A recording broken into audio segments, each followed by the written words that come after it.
So today I'm making fried venison chops, fried venison steaks with parsnips and carrots.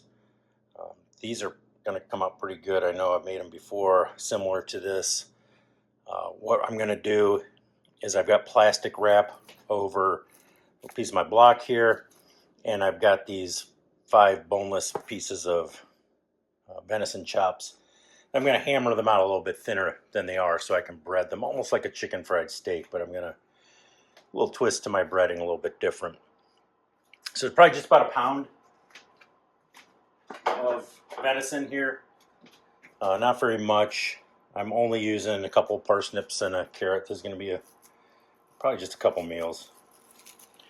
So I'm going to take my chop, set it on the block, and put another piece of plastic wrap over top of it. I've got my kitchen mallet, and I'm going to hammer it out nice and thin.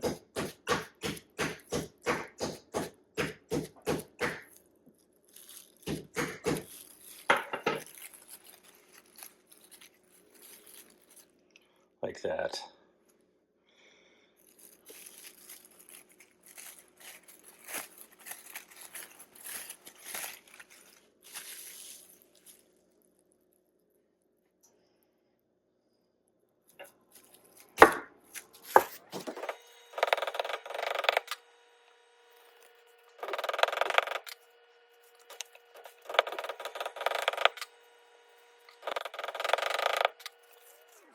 And there we go. We got them hammered out nice and thin.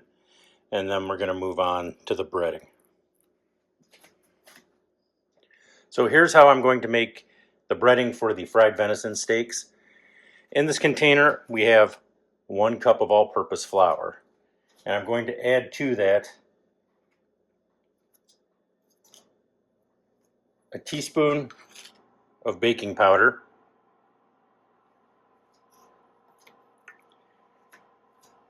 half a teaspoon of baking soda,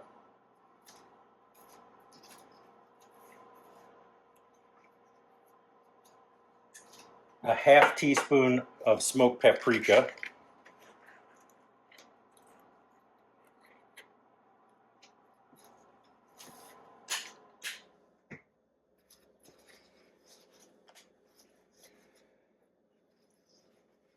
a half teaspoon of garlic powder,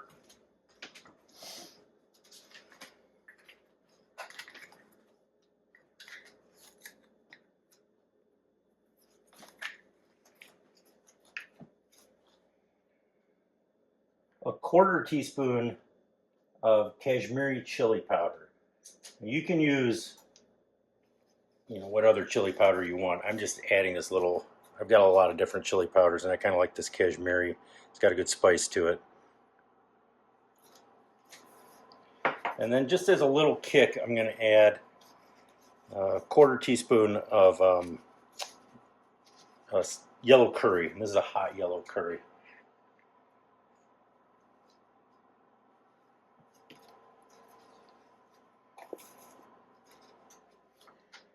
I'm also going to add 1 teaspoon of kosher salt,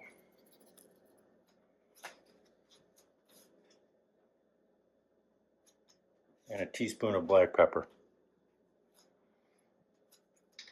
And we'll mix that up, and we'll get ready to bread our steaks. This is our egg wash we'll set up for the breading.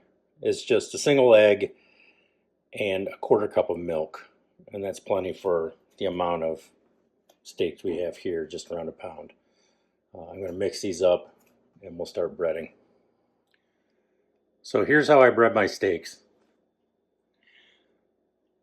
I'm going to take a steak, and we're going to go into our flour mixture and get it pretty heavily coated.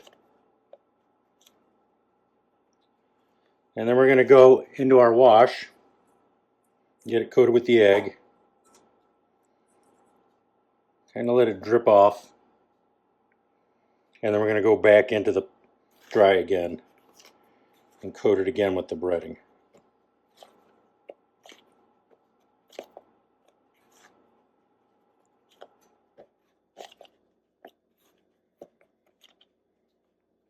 And then this is going to go on a rack,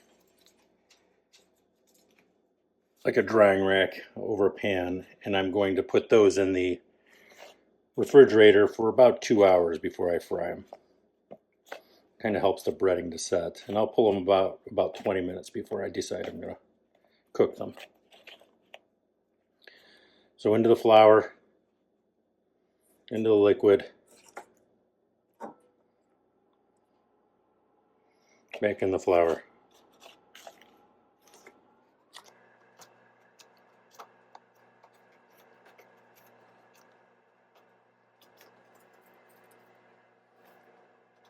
Kind of tenderized over the top. It's going to probably fall apart in the fryer. But it'll still taste good.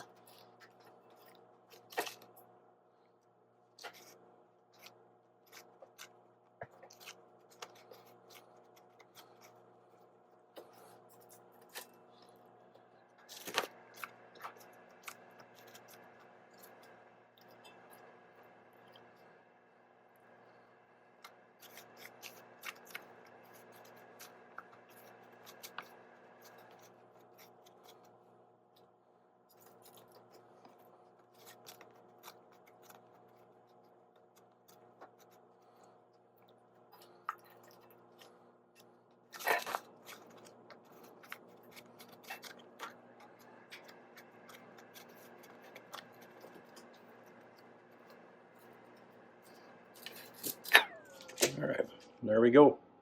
Put them in the refrigerator. So now I'm going to get started on the parsnips and carrots. I've got 2 medium-sized parsnips and a medium carrot. This is just going to be a couple meals for me, so I'm not making a whole lot. My seasoning mix is a 1/4 teaspoon of fennel seed, coriander seed, and mustard seed, which I will toast in a pan. I do that by just putting it straight in a pan, getting the heat underneath it high, and you got to keep an eye on it. Mix it until you can smell the fragrance of it. Don't let it burn. And then I grind it, kind of a coarse grind in my coffee grinder, my spice grinder. Same thing for me. In addition, I have 2 cloves of minced garlic and a teaspoon of pureed fresh ginger. So I'm going to add that to my cast iron pan I have a lemon olive oil I'm using. I think that brings out a lot of the flavor, and it goes good with the fried meat. I also cut up a couple chunks of red onion and threw them in here, and a salt and pepper to taste.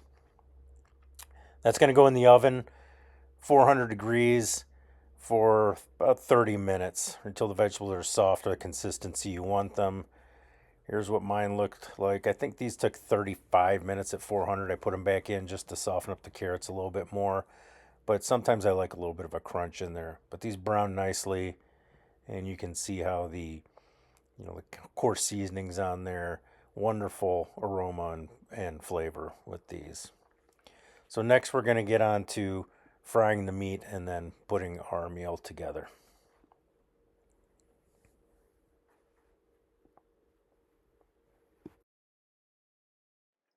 All right, so I got a cast iron pan here, kind of shallow with vegetable oil. I'm not going to completely cover and deep fry these. And then I've got a rack for them to kind of sit on and drip after I heat them through. My oil is just a regular vegetable oil at about 350 degrees. I'm going to go ahead and put a couple in. I don't want to really crowd this pan too much. I'm going to put them away from me so I don't splash oil on myself. And I'll put a couple in the pan here. So these are hammered out nice and thin, so they're not going to take very long. We just sort of want them to brown up on each side, probably 3 or 4 minutes on each side, maybe not even that long. But you just got to watch them. Don't want to overcook them and make them tough. These are frying up already very quickly, I can tell, starting to brown.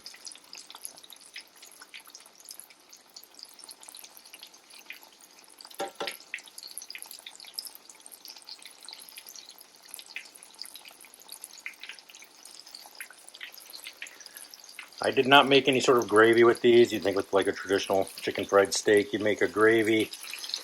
I'm just going to eat these with the vegetables I have. Those look beautiful. Looks like it's just going to be a couple minutes on each side and we'll be done.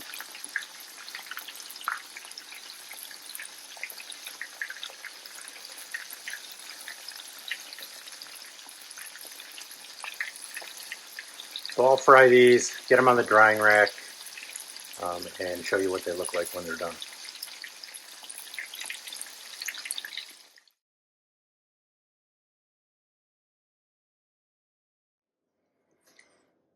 So here's lunch for the day. Pan-fried venison chops with roasted parsnips and carrots. Beautiful and tender, cuts right through. Doesn't let it look great. It's beautiful.